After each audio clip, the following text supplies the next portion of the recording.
Texas, 1944. A group of German women prisoners stood in the scorching heat. Their wrists were red and raw, chained for 3 long weeks. They had crossed an ocean, expecting torture, expecting starvation, expecting the worst.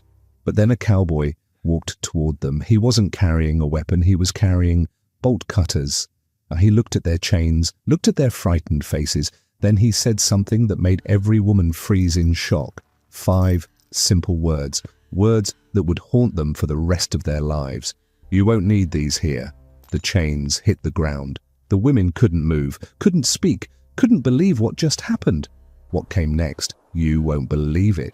These German prisoners, enemies of America, were about to experience something that would destroy everything they believed about Americans, something that would change their lives forever. This wasn't propaganda, this was real. And this story has been hidden for decades. Stay with me until the end. This is one of the most incredible, untold stories from World War II. If you love stories like this, hit that subscribe button right now and tap the bell icon so you never miss another hidden piece of history. Drop a like if you want more stories that schools never taught you. Now let's go back to that dusty ranch in Texas, where everything changed. Camp Hearn, Texas, late June 1944. The heat hit them like a physical blow. Elsa had known summer warmth in Berlin, but this was different. This was air so thick you could taste it. Temperature climbing past 100 degrees Fahrenheit and staying there. The sun felt closer here, angrier, pressing down on everything with weight that made breathing feel like work. The train doors opened on a Saturday morning at 8 o'clock. The sun was already fierce. Camp Hearn spread before them, row after row of wooden barracks, guard towers built from raw lumber, wire fences gleaming in the brutal light. The camp was new, still being finished. Construction workers hammered in the distance. Dust hung in the still air. Nearly 4,000 prisoners were held here. Most were men, Afrika Korps soldiers captured in North Africa, tanned and tired and far from home. But one section had been set aside for approximately 100 German women gathered from various captures across Europe and brought here for what the Americans called administrative efficiency. Elsa and the other women were unloaded from the train. Still chained, 4 by 4 they shuffled into the processing building. Photographs, fingerprints, numbers assigned, names recorded. Then came clothes, simple cotton dresses in drab colors, probably donated by American civilians. The sizes were wrong. American women were built differently, apparently. The dresses hung loose on most of the German prisoners, making them look smaller than they were, like children playing dress-up. Through all of this, the chains remained. Elsa had worn them for 3 weeks now, from France to ship to America to Texas. The metal had worn grooves into her wrists, not deep, but visible, red marks that throbbed. She had stopped noticing the constant clinking sound, had learned to sleep despite Hilda's breathing on one side, Rosa's restlessness on the other. The chains had become normal. Then they met Jack Morrison. He was 59 years old, owner of a cattle ranch southwest of the camp. He needed workers. The war had taken most of his ranch hands. Young men shipped overseas or pulled into defense factories. His 5,000 acres of pasture needed tending. His cattle needed care. The labor shortage was desperate. Morrison stood in the camp's main administrative building wearing rancher clothes, denim jeans, worn leather boots, a shirt with pearl snap buttons, a hat faded by years of Texas sun. His face was weathered like old wood. His hands were calloused and strong. He looked at the 12 chained women with an expression Elsa couldn't read. Beside him stood Wilhelm Fischer, a German-American from Fredericksburg who would serve as interpreter. Fischer had grown up in Texas speaking both languages, German at home, with immigrant parents, English everywhere else. Morrison spoke. Fischer translated. "These women will work at my ranch, farm work, livestock care, daily transport from camp, return each evening, pay deposited to camp accounts per Geneva Convention requirements." The camp commandant nodded. Standard arrangement. Morrison kept looking at the chains, at the red marks on wrists, at 4 women linked together like criminals. His jaw tightened. He said something sharp in English, directed at the commandant. Fischer hesitated, then translated. "Mr. Morrison wants to know why they're still chained." "Security protocol." The commandant replied stiffly. They're enemy military personnel, trained, potentially dangerous. Morrison's response was longer, harder. His tone left no room for argument. Fisher translated carefully. Mr. Morrison says chains are dangerous around livestock, could catch on equipment, could cause injury to workers and animals. He says he won't take them chained. Says if they're too dangerous to unchain, they're too dangerous for ranch work, and he'll find other labor. Silence filled the room. The commandant's face showed he'd had this argument before. Civilian contractors had leverage. The labor shortage was real, and Morrison clearly wasn't bluffing. The commandant made his decision. Remove the chains. Elsa's heart stopped. A guard approached with keys. The metallic click of locks opening sounded impossibly loud. The mechanism connecting Elsa to Hilda released, then Rosa, then Hannelore. The chains fell. The sound of metal hitting concrete echoed through the building like a thunderclap. Elsa stared at her wrists. The grooves were still there, red, sore, strange. She lifted her arms experimentally, amazed at the freedom, at the absence of weight pulling her back. Around her, other women touched their wrists gently. Some stood frozen, overwhelmed. Hannelore cried silent tears she quickly wiped away. Morrison stepped forward, spoke through Fisher. You'll work hard, we'll treat you fair. You need something, you tell the foreman. You have problems, or you report them. That's the deal. He paused, looked each woman in the eye, then added, and you won't need chains here, not on my ranch. Your people first, prisoners second. Fisher's voice wavered slightly, translating that last part, as if uncertain he'd heard correctly. People first, prisoners second. The words hung in the Texas heat like something sacred. That night, Elsa lay in her bunker alone for the first time in weeks, unchained, able to move freely. She couldn't sleep. Freedom felt too strange. Monday morning arrived hot and bright. 12 German women climbed into the back of a military truck at dawn. No chains, just 2 guards with rifles who looked bored rather than alert. The truck rumbled southwest through flat Texas landscape. Endless sky, scattered cattle, barbed wire fences running to horizons. 12 miles later, they arrived at Morrison Ranch. The ranch was vast, 5,000 acres of rolling pasture land. Cattle dotted the distance like toys. Windmills turned slowly in the morning breeze, pumping water from deep underground. The main house was white-clabbered, with a wide porch surrounded by ancient oak trees that provided the only shade for miles. Barns and corrals clustered nearby, painted red, the wood silvered by decades of sun. Morrison met them in the yard. Beside him stood Tom Rawlings, his foreman, a lean man in his 50s who'd worked this ranch for 30 years. Several ranch hands stood nearby, all older men or teenage boys. The prime age workers had gone to war or taken higher-paying factory jobs, leaving ranches desperately short of help. Through Fisher, Morrison explained the work. Some women would tend the large vegetable garden that fed the ranch household and supplied produce for town markets. Others would handle livestock, feeding, watering, general maintenance. Still others would repair fences, a never-ending task on a ranch this size where cattle and weather constantly tested the wire. Elsa was assigned to livestock work along with 5 other women, including Hilda and Rosa. Hannelore, because of her pregnancy, received lighter duty in the garden. They were given work gloves, heavy leather, worn but functional, too large for women's hands but serviceable.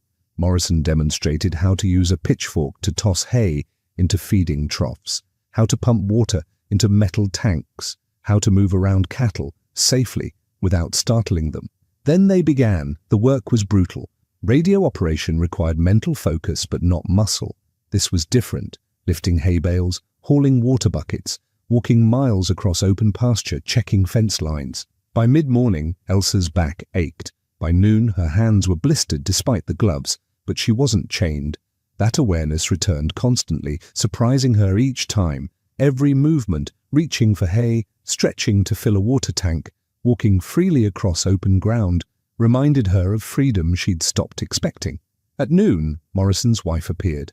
Sarah Morrison was a practical woman in her 50s, kind in a no-nonsense way. She brought lunch on wooden trays, sandwiches made with thick bread and actual meat, fresh fruit, and a large pitcher of lemonade beaded with condensation. The women ate in the shade of a massive live oak. The guards sat nearby but didn't hover. Mrs. Morrison served the food with small gestures that conveyed respect. She placed plates in hands rather than dropping them on the ground. She made sure everyone had enough. When the first pitcher of lemonade emptied, she brought more without being asked. The lemonade was a revelation. Cold, sweet, tart. Shocking after weeks of tepid water and bitter coffee. Elsa drank slowly, trying to make it last, trying to memorize this taste. It felt like kindness, made liquid, like proof that the world still contained sweetness, even for prisoners. Rosa spoke quietly in German. "This is strange." "What is?" Hilda asked. "All of it. The work, the food, the way they treat us." "Like people," Hilda said softly. "Like we're just workers," Rosa added. "Not enemies." Elsa wiped sweat from her forehead. "Maybe here we are. Maybe the war is somewhere else. Maybe on this ranch we're just people who need work, and they're just people who need workers." The others were quiet, considering. If nationality and war could be temporarily suspended, if enemy status was contextual rather than absolute, then everything they'd been taught was more complicated than they'd believed. The afternoon brought different challenges. Tom Rawlings showed them how to repair a section of fence damaged by cattle, how to stretch wire tight, how to hammer staples into wooden posts without splitting the wood. Tom spoke little, but his instructions were clear. He didn't care that they were German, didn't care about politics or ideology. He cared whether they worked honestly and learned quickly. By those measures, he seemed satisfied. As the sun lowered toward the horizon, painting the sky orange and pink, the women loaded back into the truck for the return to Camp Hearn. Exhausted, sore, hands blistered and backs aching. But something had shifted. They had worked an honest day, had been treated fairly, had drunk cold lemonade under Texas sky and been called by their names instead of their numbers. The chains were gone, and the world hadn't ended. 3 weeks into the work, Morrison had a problem. A cow had died giving birth. The calf survived, barely. It was weak, struggling, all legs and huge dark eyes. Without its mother, it would die within days unless someone bottle-fed it every few hours. Morrison walked into the barn where Elsa was stacking hay bales. He said something to Fisher, who translated. "Mr. Morrison needs help with an orphan calf. It needs bottle feeding to survive. He's asking for a volunteer." Elsa's hand went up before she'd consciously decided. Morrison nodded, gestured for her to follow. The calf lay in fresh straw, too weak to stand. Morrison showed her how to mix the formula. Powdered milk, warm water, precise measurements, how to fill the oversized bottle, how to hold it at the correct angle, how to be patient while the calf learned to suck. "They're stubborn at first," Morrison said through Fisher, "but once they learn, they'll remember you. You'll be its mother now." Elsa knelt in the straw. The calf smelled like hay and warmth and something indefinably alive. She touched its neck gently, then guided the bottle toward its mouth. The calf resisted at first, turning its head, confused by this strange rubber nipple that wasn't its mother. Elsa persisted, patient, murmuring soft German words. She didn't even realize she was speaking. Then the calf latched on. It drank desperately, milk disappearing from the bottle, its tail twitching with satisfaction. Its entire body relaxed as it fed, trusting this stranger completely. Something cracked open in Elsa's chest, not broke, opened. She had never been maternal, never particularly liked children or animals, had never imagined herself as a caretaker for anything beyond radio equipment. But this calf needed her. Its survival depended on her patience, her attention, her willingness to return every few hours with a bottle. And the calf didn't care that she was German, didn't care about war or uniforms or enemy status. It just knew she brought food and warmth and safety. When the bottle emptied, the calf looked at her with eyes that held only gratitude. Morrison watched from the barn entrance. "That calf won't forget you. You're its person now." Elsa nodded, not trusting her voice. She fed the calf 4 times a day for 2 weeks, watched it grow stronger, watched it stand on wobbly legs, then run clumsily around the corral. Each feeding session felt like proof that she could create life instead of supporting systems designed for death. Then Morrison taught her to ride. It happened unexpectedly. He needed to move cattle between pastures, but his regular hands were occupied elsewhere. He looked at Elsa, at her competence with animals, at the way she moved around livestock without fear. "You ever ride a horse?" Fisher translated. "No," Elsa admitted. "Want to learn?" She did, desperately. Morrison started her on an old mare named Patience, aptly named, calm and forgiving of beginner mistakes. He showed her how to mount, how to sit balanced in the saddle, how to hold the reins loosely, how to communicate through subtle shifts of weight. The first ride was terrifying and thrilling equally. The height, the movement, the power of a living creature beneath her that could choose to cooperate or rebel. But Patience was patient, and Elsa was determined. By the third lesson, she could walk the horse confidently. By the fifth, she could trot without panic. By the 10th, Morrison trusted her enough to help move small groups of cattle between pastures, real work that freed his experienced hands for harder tasks. The transformation was remarkable. Elsa Richter, radio operator from Berlin, was becoming a cowgirl in Texas. She learned the ranch's geography, every pasture, every water source, every gate and fence line, learned which cattle were calm and which were difficult, learned to read weather in cloud formations and wind direction, learned to judge time by sun position instead of clocks. Her body changed too. Muscles developed in her arms, shoulders and legs. Her hands grew calloused, no longer soft from office work. Her skin darkened from constant sun. She became stronger than she'd ever been. Tom Rawlings noticed. One afternoon, working together to repair a windmill, he said in his slow drawl, "You got a natural feel for this work. Most city folks never develop it." "Berlin is very different from here," Elsa replied in careful English. Tom nodded. "War's a strange thing. Takes people from where they belong and drops them somewhere unexpected. Sometimes they find they belong in the new place better than the old." Elsa had no answer, but she thought about his words that night in her bunk. She thought about the calf that knew her voice, the horse that responded to her commands, the fence she'd repaired that would stand for years, the work that left her exhausted but satisfied in ways radio operation never had. She was still a prisoner, but she was also someone's person, someone capable, someone who mattered. The chains were gone from her wrists. She was beginning to feel them lift from her mind too. September 1944. The work continued through summer heat into autumn. 20 German women now worked at Morrison Ranch regularly. The program had expanded as word spread of the labor quality. The cattle were fed. The fences stood strong. The vegetable garden produced bushels of tomatoes, beans and squash. Elsa had become indispensable. She could ride as well as any ranch hand, could bottle feed calves, repair windmills, move cattle across pastures with quiet confidence. Tom Rawlings told Morrison she was the best worker he'd supervised in years, man or woman, prisoner or free. Her English improved rapidly through daily use. She understood Tom's drawl now, caught Morrison's dry humor, could joke with the younger ranch hands in simple sentences that made them laugh. The grooves on her wrists had faded completely. Only faint white lines remained where chains had marked her skin for 3 weeks. Then the news came. Germany was losing badly. The Allies were advancing from all sides. The war would end soon, maybe months, maybe a year.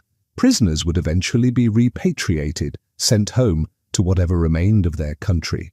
Morrison gathered all 20 German women in the barn on a Saturday afternoon in late September. The air smelled of hay and leather and the lingering warmth of the day. Golden light slanted through gaps in the wood. Fisher stood ready to translate. Morrison removed his hat, held it in weathered hands, looked at each woman in turn. Then he spoke. "You folks have worked here 4 months now. Good, honest work. Some of you," he nodded at Elsa, "have become genuinely skilled at ranch tasks most city people never learn." Fisher translated carefully. Morrison continued. "When you first arrived, chained, looking scared and worn down, I wasn't sure this would work. Wasn't sure prisoners could be trusted without constant watching. Wasn't sure Germans would take direction from Americans. Wasn't sure about a lot of things." He paused, choosing his words. "But you proved something important. You proved that people are people, regardless of which side of a war they're on. You proved that given decent treatment and real work, most folks respond with decent effort. You proved that chains and fear aren't necessary, just respect and fair dealing." The women listened in silence. Some understood English well enough now to catch his meaning before Fisher translated. Others waited for the German words. Morrison wasn't finished. "The war will end. You'll go home to Germany. What you'll find there, I don't know. Probably hardship, probably destruction, probably years of rebuilding." His voice softened. "But I want you to remember something. You're not prisoners first. You're not Germans first. You're people first. People with skills and worth and dignity that exists no matter what nations do, no matter who wins wars, no matter what." He looked directly at Elsa. "You became a cowgirl in Texas. That wasn't in any plan you made for your life, but you did it, became excellent at it. That's who you are, someone capable of learning hard things, adapting to impossible situations, doing difficult work with skill and grace." Fisher's voice wavered slightly, translating those last words. The compliment was so unexpected, so genuine, that several women's eyes filled with tears. Morrison concluded, "When you go home, don't let anyone reduce you to just a nationality, or just an enemy, or just whatever category they want. You're more than categories. You're individuals. Remember that." Silence filled the barn. Dust motes drifted in golden light. A horse stamped in a nearby stall. Somewhere outside, cattle lowed softly. Morrison gave each woman a parting gift. Work gloves, leather-worn but functional, and a handwritten note expressing gratitude for their labor. Elsa's note included an extra line in Morrison's careful handwriting. "You're welcome back if you ever want to visit. A cowgirl always has a place on this ranch." She folded the note carefully, placed it in her pocket next to a photograph of her parents, taken before the war. That evening, back at Camp Hearn, Hilda asked quietly, "What do you think he meant? People first?" Elsa was silent for a long moment. Then, "He meant the chains were never necessary. He meant we were always people, even when others saw us as threats.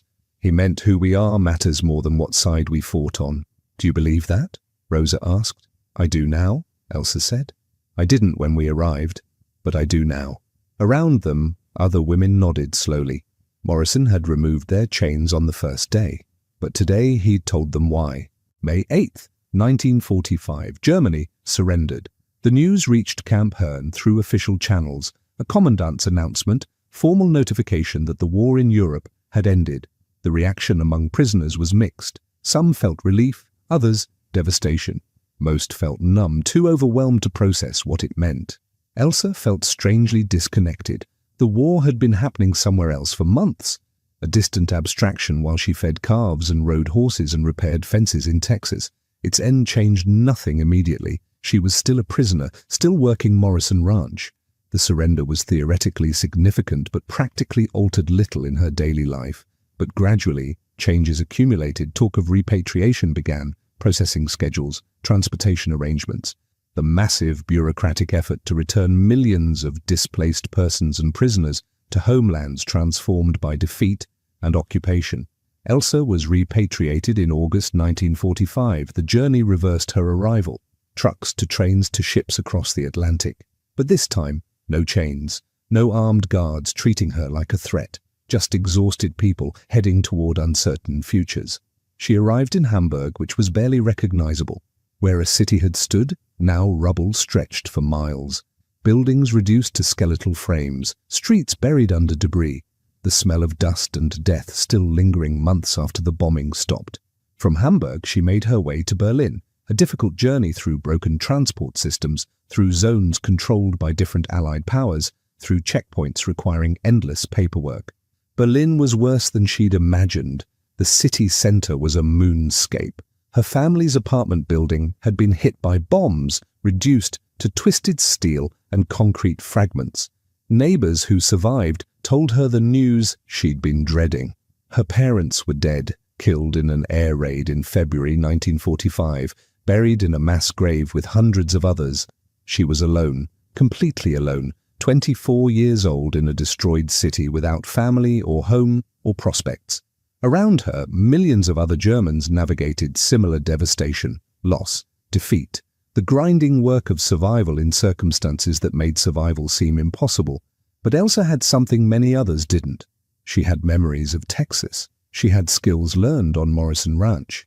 She had knowledge, radical and sustaining, that people were people first, that dignity existed independent of national catastrophes, that chains could be removed by anyone willing to say, "You don't need these here."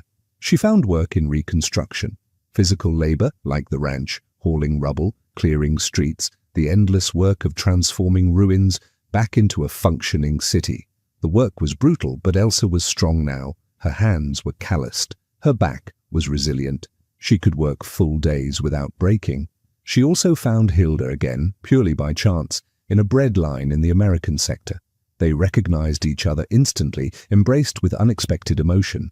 They talked for hours, shared stories of return, of what they'd found and lost. "Do you think about Texas?" Hilda asked. "Every day," Elsa admitted. "Me too," Hilda said quietly. "About Morrison?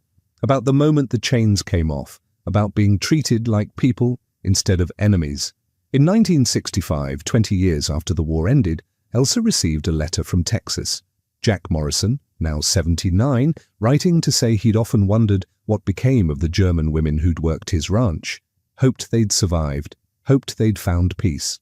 Elsa wrote back immediately, described her life in Berlin, her work, her survival, and rebuilding, thanked him for treatment that had been humane when humanity seemed absent, for removing chains when protocol said they were necessary, for insisting she was a person first. Morrison's reply was brief, but powerful. "That wasn't generosity, that was just decency. You worked hard, deserved respect. The chains were always wrong, wrong practically, wrong morally. I'm glad it meant something." "Glad you survived, Iwan." They exchanged letters sporadically over the years, short updates, occasional news, a connection maintained across oceans and decades. Morrison died in 1972. His daughter sent Elsa a copy of his obituary along with a note. "Dad spoke often of the German women who worked the ranch during the war. Said you taught him something important about human nature. Thank you."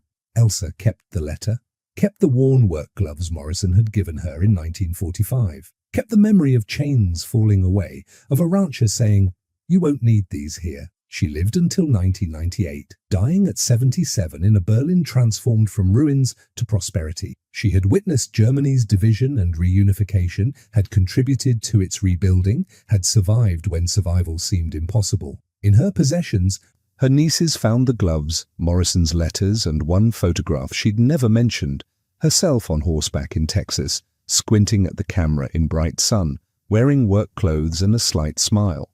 On the back, in Morrison's handwriting, "Elsa Richter, cowgirl, June 1945, proof that people are people first, everything else second." This is what happened when German women arrived in Texas in chains. Cowboys removed them, not because security changed, not because the women were harmless, but because someone decided chains weren't necessary for people doing honest work. That decision didn't change the war, didn't alter history's grand sweep, but it changed Elsa Richter, changed Hilda and Rosa and Hannelore and the others who worked Morrison Ranch. It taught them that humanity persisted even in war, that individuals could transcend national categories, that chains were removable by anyone willing to offer dignity instead of fear. The war ended, the prisoners returned, Germany rebuilt, but the memory remained of chains falling away, of a Texas rancher saying, "Your people first," of proof that even enemies could be treated with decency. In the end, America's greatest weapon wasn't its bombs or its armies. It was this, the radical act of removing chains and trusting people to be people. 4 words that changed lives, 4 words that proved humanity was stronger than war. You won't need these. Texas, 1944. A group of German women prisoners stood in the scorching heat. Their wrists were red and raw, chained for 3 long weeks. They had crossed an ocean, expecting torture, expecting starvation, expecting the worst. But then a cowboy walked toward them. He wasn't carrying a weapon, he was carrying bolt cutters. He looked at their chains, looked at their frightened faces, then he said something that made every woman freeze in shock. 5 simple words, words that would haunt them for the rest of their lives. "You won't need these here." The chains hit the ground. The women couldn't move, couldn't speak, couldn't believe what just happened. What came next? You won't believe it. These German prisoners, enemies of America, were about to experience something that would destroy everything they believed about Americans, something that would change their lives forever. This wasn't propaganda, this was real. And this story has been hidden for decades. Stay with me until the end. This is one of the most incredible, untold stories from World War II. If you love stories like this, hit that subscribe button right now and tap the bell icon so you never miss another hidden piece of history. Drop a like if you want more stories that schools never taught you. Now let's go back to that dusty ranch in Texas where everything changed.